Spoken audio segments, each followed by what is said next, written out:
Hello students, I hope all you are good. This is Ashish and welcome to Confianza Education. आज फिर हम आपके लिए लेके आए हैं वही पुराना chapter Nazism and the rise of Hitler, chapter number 3 and part 3 है। ये क्लास 9th का है, यह तो आपको पता ही है। आज हम इस चैप्टर का बहुत ही मेजर पोर्शन तैयार करेंगे, मतलब इम्पोर्टेंट। अभी तक आपने इसमें देखा कि कैसे जर्मनी ने फर्स्ट वर्ल्ड वॉर लड़ा, उस टाइम पे क्या सिचुएशन हुई, वो हार गया, क्यों हारा, फिर उसके बाद क्या हुआ, उसके साथ वर्साइल ट्रीटी। अब ये सारी सिचुएशन आपने जानी हिटलर के आने से पहले की, और ये थी फर्स्ट वर्ल्ड वॉर 1914 से लेके 1918 में जो वॉर हुई थी, फर्स्ट वर्ल्ड वॉर। उसके बाद क्या सिचुएशन रही, ये सब आपने इसमें जाना, और हिटलर के आने से पहले क्या सिचुएशन थी वो जाना। अब हम यहाँ से एंटर करने जा रहे हैं हिटलर के दौर में, कि हिटलर आया, कैसे आया, क्या किया उसने, कैसे कैसे की, ये सारी चीजें अब हम इस चैप्टर में जानेंगे। तो चलिए स्टार्ट करते हैं हिटलर की कहानी। ये हमारा टॉपिक है, Hitler's rise to power, Hitler का उदय हुआ। ठीक है, अब उसमें सबसे पहले देखो पॉइंट क्या है, crisis in the economy, polity and society. अब ये चीज तो हमने अपने पहले वाली वीडियो में देखा था, सेकंड पार्ट में, कि कैसे इकोनॉमी की बैंड बजी हुई थी, जर्मनी की क्राइसिस झेल रही थी वो, और ये क्राइसिस अमेरिका भी झेल रहा था। अमेरिका की बैंड जर्मनी के कंपैरिजन में कम थी, पर बैंड तो उसकी भी बजी हुई थी। आप देखो ये हुआ, क्या हुआ कब था, जब सॉरी अमेरिका के शेयर बाजार क्रैश हो गया था, तब ये सारी सिचुएशन बनी हुई थी। और ये हुआ था 1929 में, याद होगा आपको, 1929 में। फिर उसके बाद देखो, अब हम हिटलर पे बात करते हैं। हिटलर पे क्या हुआ, क्या हिटलर कब पैदा हुआ। Hitler born in 1889 in Austria. Hitler 1889 में पैदा हुआ था, कहाँ पे, ऑस्ट्रिया में। और उसकी जो जवानी थी वो किसमें, गरीबी में गुजरी। ठीक, वो जब था पैदा हुआ था तो वो गरीब था, वो जवानी भी उसकी गरीबी में गुजर रही थी। अब उसी टाइम पे देखो कि जब वो पैदा हुआ, उसके उस टाइम कुछ टाइम बाद, अब देखो फर्स्ट वर्ल्ड वॉर कब हुआ था, 1914 में स्टार्ट हुआ था। तो अब 1914 में जब वर्ल्ड वॉर स्टार्ट हुआ तो आर्मी की, सोल्जर्स की जरूरत पड़ेगी, तो सोल्जर की भर्ती निकली बहुत सारी। तब उसमें हिटलर ने भी क्या किया, आर्मी ज्वाइन कर ली। हिटलर हिटलर ने आर्मी ज्वाइन कर ली। अब जब उसने आर्मी ज्वाइन करी तो उसकी उस टाइम पे कुछ तो सिचुएशन ठीक हुई। फिर जब फर्स्ट वर्ल्ड वॉर वो हार गए तो हिटलर को बहुत बुरा लगा, बहुत बुरा लगा, उसको बहुत बैड फील हुआ। पर जब वर्साइल ट्रीटी हुई तो तब तो आग बबूला ही हो गया। अब देखो, जब हिटलर ने आर्मी ज्वाइन करी, पहले तो वो संदेश वाहक का काम करता था, मतलब मैसेज इधर से उधर पहुंचाना। फिर बाद में वो कॉर्पोरल बना और उसने बहुत सारे मेडल्स भी जीते ब्रेवरी के। वर्साइल ट्रीटी ने उसको फ्यूरियस कर दिया था, पूरी तरीके से आग बबूला कर दिया था। अब 1990 में देखो, 1918 में वर्ल्ड वॉर से फर्स्ट जो था वो खत्म हो गया था। अब उसके बाद 1919 में क्या हुआ, उसने जर्मन वर्कर्स पार्टी ज्वाइन कर ली, हिटलर ने। और कुछ ही टाइम में उसने उस पूरी ऑर्गेनाइजेशन पे अपना कंट्रोल बना लिया। हिटलर ने उस जर्मन वर्कर्स पार्टी पे अपना कंट्रोल बना लिया। फिर बाद में उसने उसका नाम भी चेंज कर दिया, रीनेम किया उसको।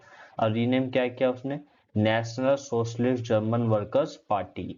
अब उसने जर्मन वर्कर्स पार्टी का नाम चेंज करके national socialist German worker party कर दिया। फिर कुछ टाइम बाद उसका दोबारा से नाम, वही पार्टी आगे जाके क्या कहलाई, नाजी पार्टी चली, नाजी पार्टी कहलाई। फिर उसके बाद हिटलर ने, देखो ये यहाँ पे लिखा नहीं है, आप लिख लेना अपनी तरफ से, 1923 में हिटलर ने प्लान किया, क्या, कि वो कंट्रोल कर लेगा पूरे बवेरिया पे, पूरे बवेरिया पे अपना कंट्रोल जमा लेगा, उस पे रूल कर, मतलब कब्जे में कर लेगा। फिर उसके बाद बर्लिन पे मार्च करेगा और पूरी सत्ता अपने हाथ में ले लेगा। पर उसका ये प्लान सक्सेसफुल नहीं हुआ, वो फेल हो गया इसमें। वहां की उस टाइम की गवर्नमेंट ने, कौन सी गवर्नमेंट थी, वाइमर रिपब्लिक था ना, वाइमर रिपब्लिक ने उसके इस प्लान को फेल कर दिया और उसको कब्जे में ले लिया, जेल में डाल दिया। उसको सजा भी हुई, पर बाद में वो छूट गया कुछ टाइम में।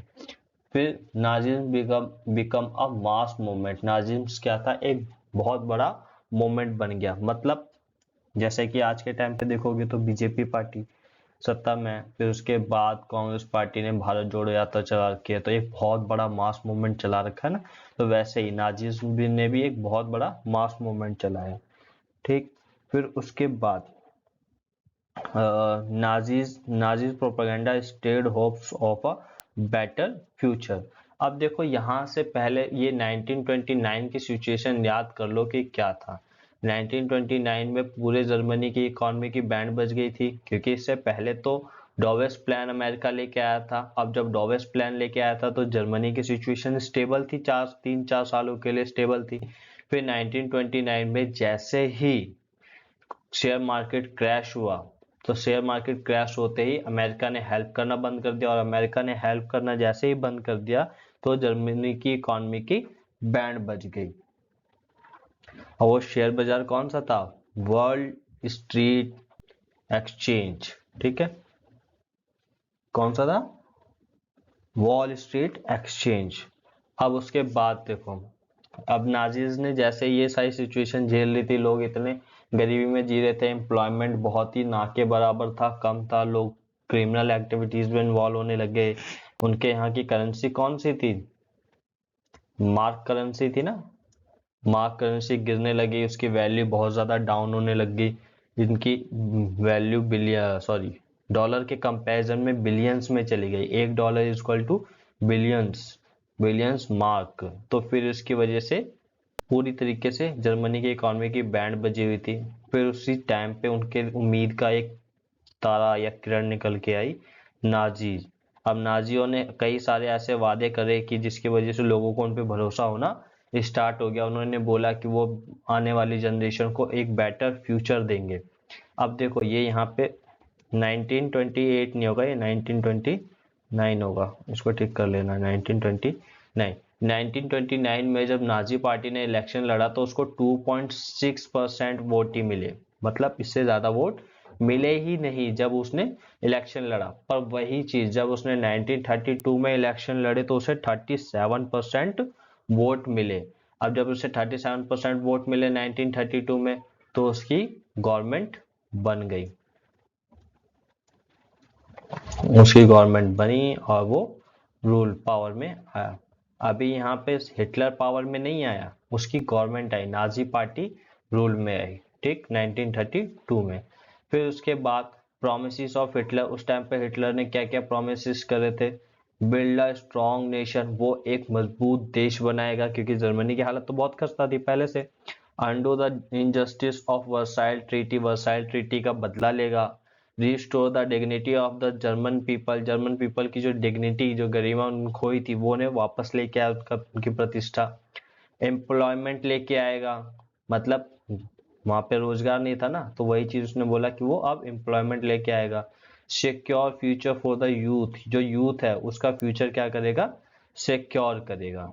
ठीक। फिर उसके बाद है weed out all the foreign influences, जितने भी वहां पे विदेशी इन्फ्लुएंस है, मतलब दूसरे देश के जो लोग थे, जैसे कि फ्रांस का इन्वॉल्वमेंट था और आपके ब्रिटेन का इन्वॉल्वमेंट था, उसके आसपास के और भी देशों का इन्वॉल्वमेंट था, उन सारी इन्वॉल्वमेंट को क्या करेगा? खत्म करेगा। रेसिस्ट ऑल फॉरेन कॉन्स्पिरेंसीज, और विदेशियों की सारी साजिशों को मुंह तोड़ जवाब देगा अगेंस्ट जर्मनी के जितने भी हैं। फिर उसके बाद एक तो कोई यहाँ पे छोटा सा पॉइंट लिखा हुआ है, Nazi propaganda skilfully projected Hitler as a मसीहा अ सेवियर। और जब ये नाजीज ने ये प्रोपेगेंडा लेके आए तो उन्होंने अपने प्रोपेगेंडा में एक ऐसे रूलर की तौर पे दिखाया हिटलर को, वो कि वो क्या है? एक मसीहा है, एक सेवियर है, जो जर्मनी को बचाने के लिए आया है, जर्मनी का मसीहा है। कौन? हिटलर। डिस्ट्रक्शन ऑफ डेमोक्रेसी, देखो इससे पहले जब तक हिटलर आया, हिटलर से पहले वाइमर रिपब्लिक था, वाइमर रिपब्लिक डेमोक्रेटिक था। ठीक। अब डेमोक्रेसी खत्म होने लगी। डेमोक्रेसी का डिस्ट्रक्शन हुआ कैसे, खत्म हुई कैसे? जब 30 जनवरी 1933 को प्रेसिडेंट हिंडनबर्ग ने ऑफर किया, क्या? चांसलरशिप। किसको ऑफर करी उन्होंने ये चांसलरशिप? हिटलर को ऑफर करी थी। ठीक है, तो हिटलर चांसलर बना। अब देखो चांसलर होता कौन है? जैसे कि हमारे यहाँ पे प्रेसिडेंट होता है और प्रेसिडेंट के बाद पीएम होता है, प्राइम मिनिस्टर होता है, जो पावरफुल होता है, जो सब कुछ संभालता है। वैसे ही यहाँ पे प्रेसिडेंट होता है और प्रेसिडेंट के बाद होता है चांसलर, जो कि वहाँ का प्रधानमंत्री होता है, उसी को हम चांसलर बोलते हैं। तो वही उसी पीएम बनने के लिए प्रेसिडेंट हिंडनबर्ग ने हिटलर को इनवाइट किया और हिटलर फिर चांसलर बना। हिटलर ने जैसे ही चांसलर बना, Hitler started dismantle the structure of democratic rule. उसने डेमोक्रेटिक रूल का जो स्ट्रक्चर था वो धीरे धीरे धीरे खत्म करना स्टार्ट कर दिया, डिसमेंटल करना स्टार्ट कर दिया। ये नहीं है कि दिन में अचानक से आया बोला डेमोक्रेसी खत्म, नहीं, उसने धीरे धीरे स्टेप बाय स्टेप करके धीरे धीरे उसके स्ट्रक्चर को खत्म करना स्टार्ट किया। इसमें सबसे पहले उसकी हेल्प करी द फायर डिक्री ने। अब फायर डिक्री क्या था, वहाँ की जो पार्लियामेंट थी उसमें सडनली आग लग गई थी किसी वजह से, तो पार्लियामेंट भंग हो गई। तो जब पार्लियामेंट भंग हो गई तो हिटलर लेके आया द फायर डिक्री। फायर मतलब आग और डिक्री मतलब अध्यादेश, ठीक है। अध्यादेश डिक्री होता है क्या है, जैसे कि जब पार्लियामेंट नहीं होती, संसद नहीं होती कि वो कानून बना सके, तब डिक्री पेश किए जाते हैं, मतलब सॉरी जारी किए जाते हैं, अध्यादेश जारी किए जाते हैं। इसके तहत जो रूलर होता है उसे किसी से पूछने की जरूरत नहीं है, वो डायरेक्ट अपना ऑर्डर जारी कर सकता है। तो फायर डिक्री आया, कब आया, 28 फरवरी 1933 को। अब इसके तहत हिटलर ने क्या किया, सारे सिविल राइट्स खत्म कर दिए, जैसे कि फ्रीडम ऑफ स्पीच खत्म कर दिया, प्रेस की आज़ादी खत्म कर दिया और असेंबली को गायब कर दिया, डिसमेंटल कर दिया, ठीक है। असेंबली में अब कोई रूल नहीं बन रहे। फिर उसके बाद उसने कम्युनिस्टों को खत्म करना स्टार्ट किया। कम्युनिस्ट वो packed of in concentration camps. देखो कंसंट्रेशन कैंप क्या था, कंसंट्रेशन कैंप एक ऐसी जगह थी जहां पे हिटलर अपने विद्रोहियों को या कैदियों को वहां पे रखता था और उन्हें यातनाएं देता था या मार देता था, ठीक है। तो वहीं पे कंसंट्रेशन कैंप में ही कम्युनिस्टों को लाके बंद कर दिया गया, पैक कर दिया गया था। अब उसने सिर्फ कम्युनिस्टों को ही मारना चालू नहीं करा, इस तरह की 52 कम्युनिटीज थी जिन्हें उसने मारना चालू किया था। 52 कम्युनिटीज थी, सिर्फ कम्युनिस्टों को नहीं मार रहा था। फिर देखो पहला फायर डिक्री आया, फायर डिक्री के बाद आया 3 मार्च को 1933 में एनेबलिंग एक्ट आया। अब ये याद रखना एनेबलिंग एक्ट कब आया, ये इंपॉर्टेंट है। 3 मार्च 1933, 3 मार्च 1933 को एनेबलिंग एक्ट आया, ये पास हुआ। अब इसके थ्रू क्या किया हिटलर ने, हिटलर ने पूरी तरीके से जर्मनी में डिक्टेटरशिप अनाउंस कर दी। अब उसने पार्लियामेंट पूरी तरीके से खत्म कर दी, अब हिटलर का ही रूल था वहां पे। तो हिटलर ने इस एक्ट के तहत, इनेबलिंग एक्ट के तहत पार्लियामेंट को साइडलाइन किया और रूल बाय डिक्री, अध्यादेशों की हेल्प से रूल करने लगा। इसने जितनी भी पॉलिटिकल पार्टीज थी या ट्रेड यूनियंस थे उन सबको बैन कर दिया।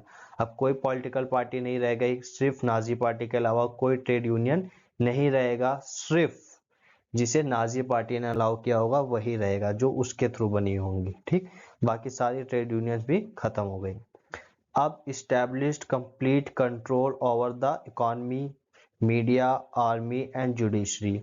अब हिटलर ने क्या किया, पूरी तरीके से कंट्रोल कर लिया, पूरी तरीके से कंट्रोल स्थापित कर दिया अपना, किस पे, इकोनॉमी पे, मीडिया पे, आर्मी पे और जुडिशरी पे। अब देखो इसने इतना सब कुछ किया और उसके बाद उसे पब्लिक को कंट्रोल करने के लिए, क्योंकि पब्लिक के रूल खत्म कर दिए, तो पब्लिक विद्रोह करना स्टार्ट कर देगी, मूवमेंट होने स्टार्ट हो जाएंगे। तो इन सारी चीज़ों को कंट्रोल करने के लिए हिटलर ने क्या किया, उसने पुलिस प्रशासन सख्त किया, उसने और आर्म फोर्सेस बनाई। पहले जैसे कि ग्रीन यूनिफॉर्म पुलिस या ऐसे स्ट्रॉम ट्रॉपर्स तो थे ऑलरेडी, ये पहले से अवेलेबल थे या प्रेजेंट थे।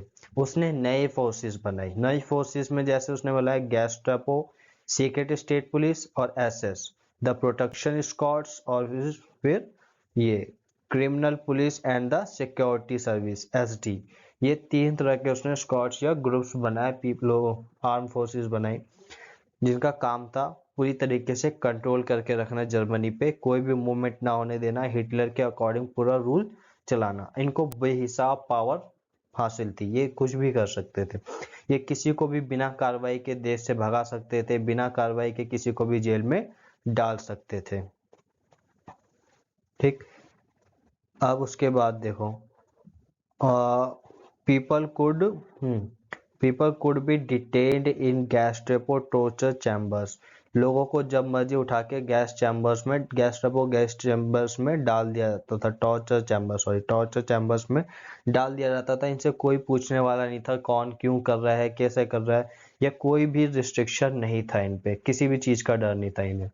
और फिर वहां से वो लोगों को कंसंट्रेशन कैंप्स में भेज दिया करते थे, वही यातना शिविर जहाँ पे वो लोगों को बहुत ज़्यादा यातनाएं या मारा जाता था। और यहाँ पूरी तरीके से ये ऐसे कवर था, बिजली वाले तारों से पूरा कवर रहता था ताकि कोई वहां पे एंटर ना कर सके या भाग ना सके। ठीक है, तो इस तरह से हिटलर ने डेमोक्रेसी को खत्म किया, डेमोक्रेसी पूरी तरीके से हटा के उसने अपना रूल स्थापित किया। कौन सा? डिक्टेटरशिप लेके आया जर्मनी में।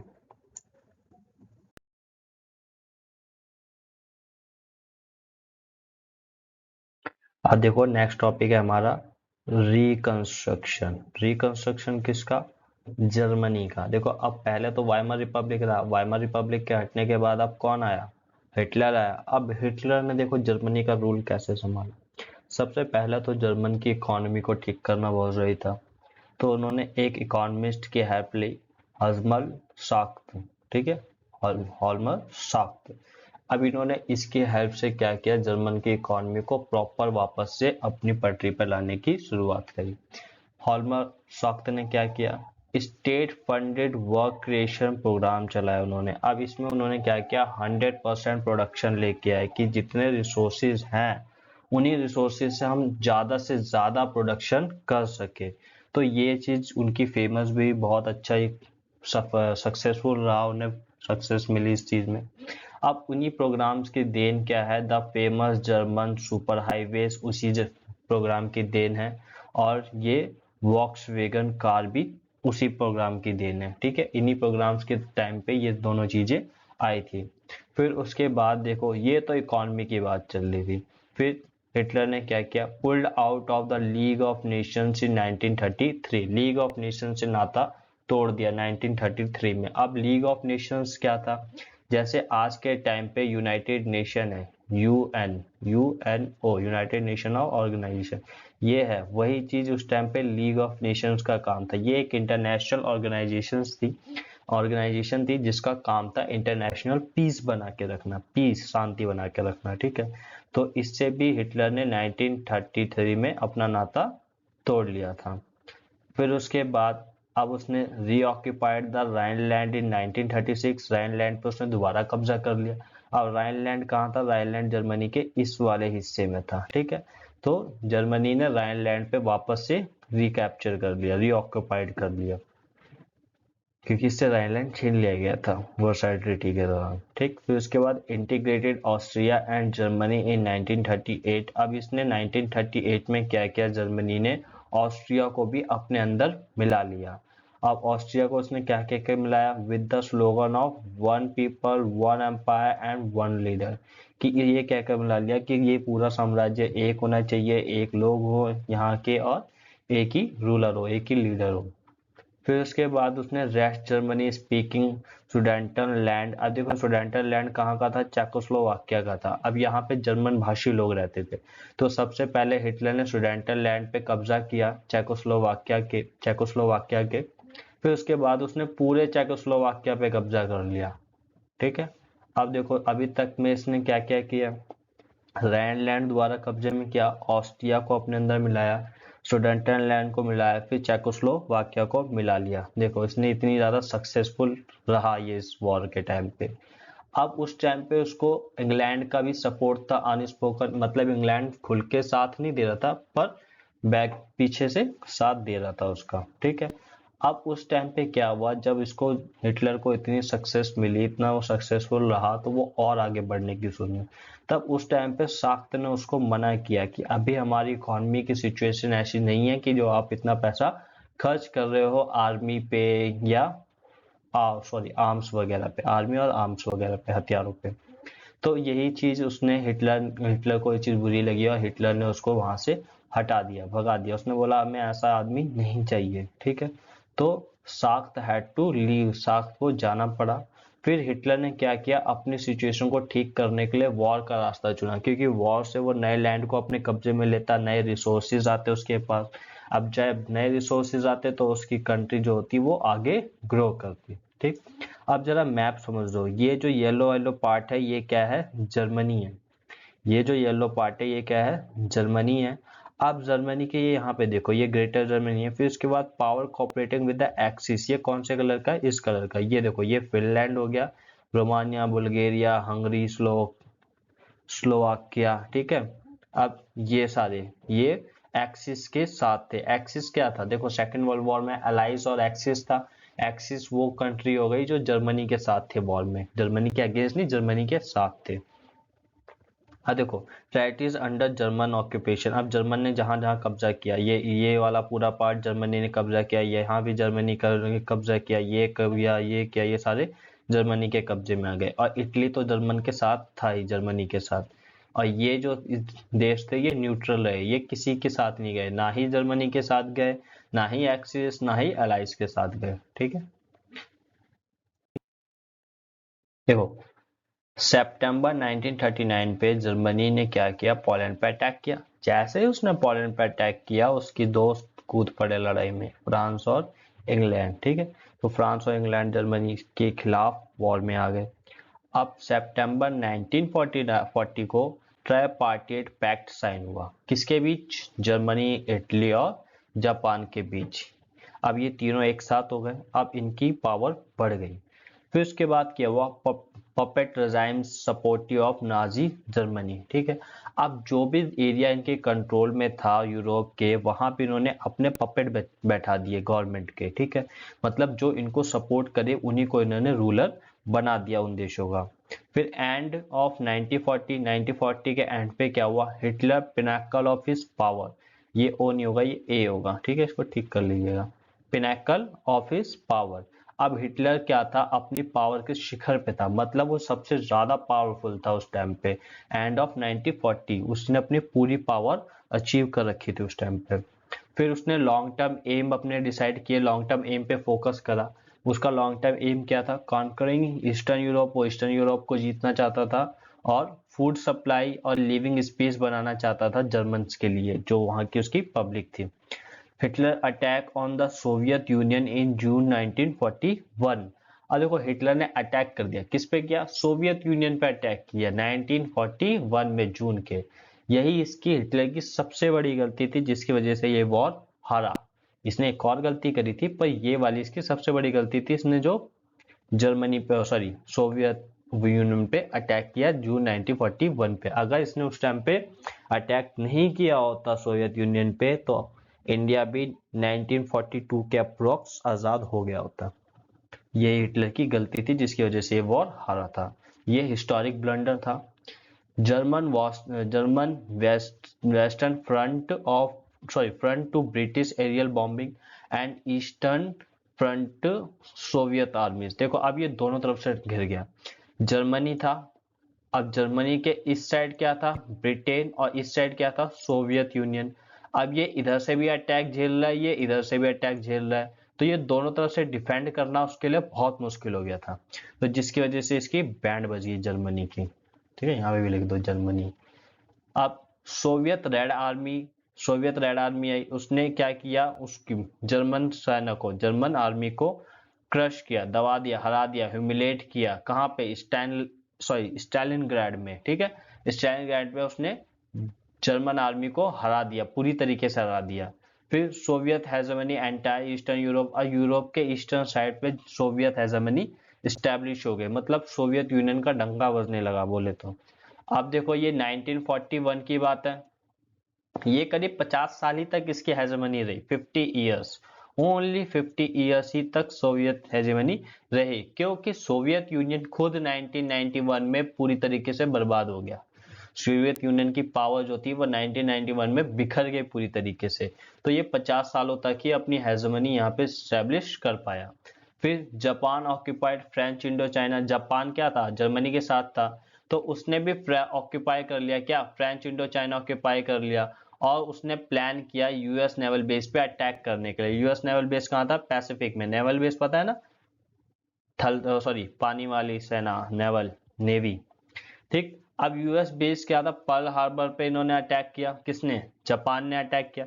जैसे उन्होंने पर्ल हार्बर पे अटैक किया, यूएस जो था वो वॉर में कूद गया। वॉर में अभी तक यूएस आर्मी नहीं थी, यूएस नहीं था। यूएस जानता था कि वॉर लड़ने वाला चाहे हारे चाहे जीते, नुकसान उसको होना ही होना है। वो बुरी तरीके से उसकी इकोनॉमी की बैंड बच जाती है। तो यूएस इस चीज से बचना चाहता था हमेशा से, स्टार्टिंग से, क्योंकि वो फर्स्ट वॉर में ये सारी चीजें एक्सपीरियंस कर चुका था।